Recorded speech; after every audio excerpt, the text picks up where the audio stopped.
मुख्यमंत्र्यांचं कालही मी सांगितलं, मुख्यमंत्र्यांच्या चेहऱ्यावर ही निवडणूक लढवली गेली.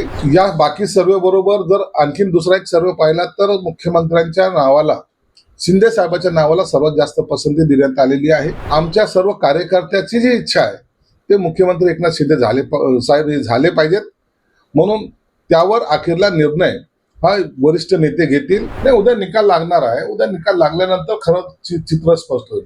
आजच कुणावर आरोप प्रत्यारोप करण्यापेक्षा उद्या जेव्हा निकाल लागेल त्या टायमाला निश्चितच आमदारांची बैठकीत बोलवले जाणारच आहे. त्यातल्या त्यात जे पराभूत आमदार असतील त्यांना त्यांची बैठक बोलवली जाईल. केवळ 48 तासामध्ये यांच्याकडून हे होणं शक्य नाही हे त्यांना माहीत असल्यामुळे आता महायुतीची सत्ता येणार यावर शिक्कामोर्तब झालेला आहे.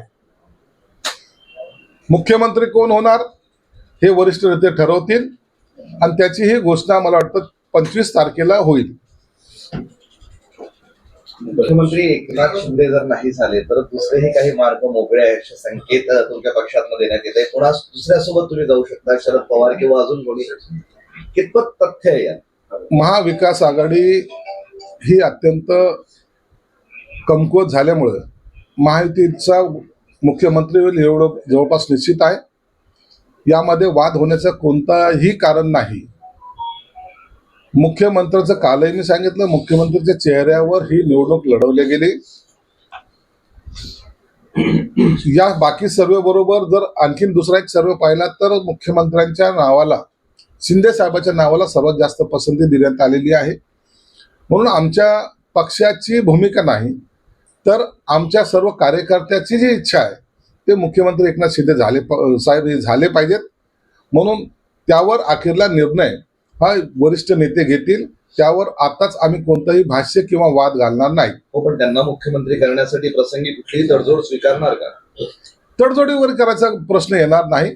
त्या लेवलला कुणी जाणार नाही. मला वाटतं सामंजस्याने आणि एक आत्मविश्वासाने ह्या सर्व निर्णय घेतले जातील आणि त्यात मुख्यमंत्री एकनाथ शिंदे साहेब असावेत हा जो आमचा आग्रह आहे त्याला कदाचित मान्यता सुद्धा मिळेल.